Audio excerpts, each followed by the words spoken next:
বোকাখাটৰ এখন বজাৰে দৃষ্টি কাঢ়িছে সকলোৰে।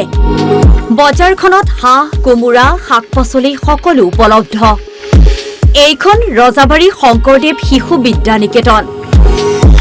বিদ্যালয়খনত 2024 বিয়লি বেলাত দেখা গৈছে এক ব্যতিক্ৰমী দৃশ্য। শ্ৰেণীকোঠাৰ পৰিৱৰ্তে বজাৰত বহিছে বিদ্যালয়খনৰ শিক্ষাৰ্থী।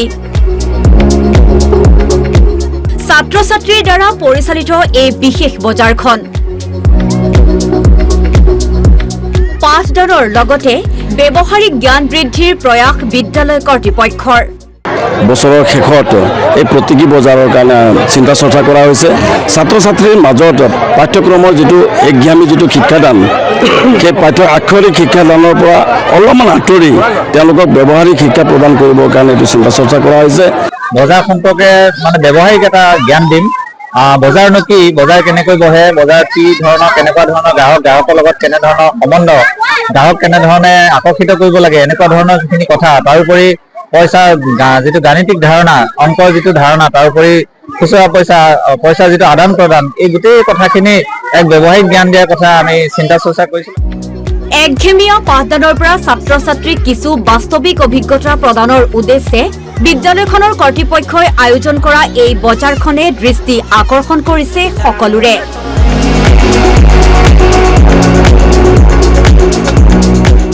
বিদ্যালয়খনৰ এই পদক্ষেপক একেমুখে প্ৰশংসা কৰিছে সকলোৱে।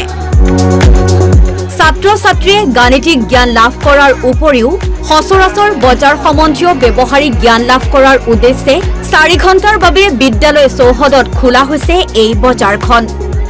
শিক্ষক, শিক্ষয়িত্ৰী আৰু অভিভাৱকসকলৰ উপস্থিতিত সুন্দৰকৈ ছাত্ৰ-ছাত্ৰীসকলে পৰিচালনা কৰিছে বজাৰখন।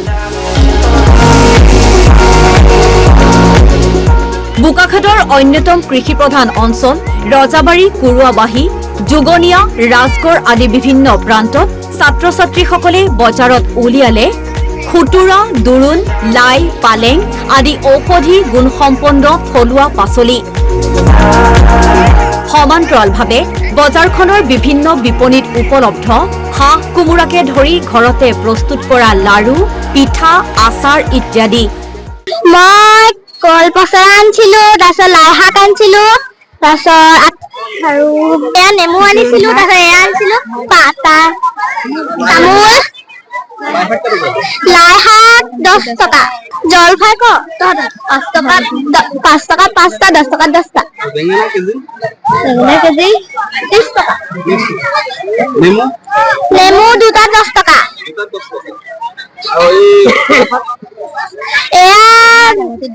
এমুঠিত 5 টকা।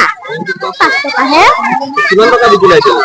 এতিয়ালৈকে আমি 25 টকা মানহে হৈছে, 25-30 টকা। আৰু আছে, আৰু এইবোৰ গোটেই গাল আছে। একঘেমীয়া আক্ষৰিক জ্ঞানৰ পৰিৱৰ্তে ব্যৱহাৰিক গুণগত সম্পন্ন জ্ঞানেৰে ছাত্ৰ-ছাত্ৰীক পৰিপুষ্ট কৰাত এই ব্যতিক্ৰমী প্ৰয়াসক আদৰণি জনাইছে অভিভাৱক তথা স্থানীয় সচেতন লোকসকলে।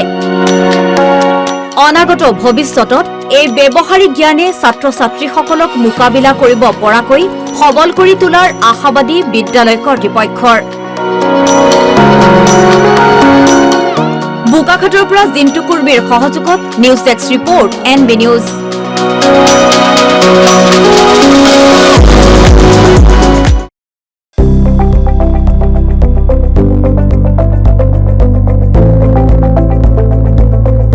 NB নিউজ, সহজ সৰল ভাষাত নৱভাৰতৰ কথা।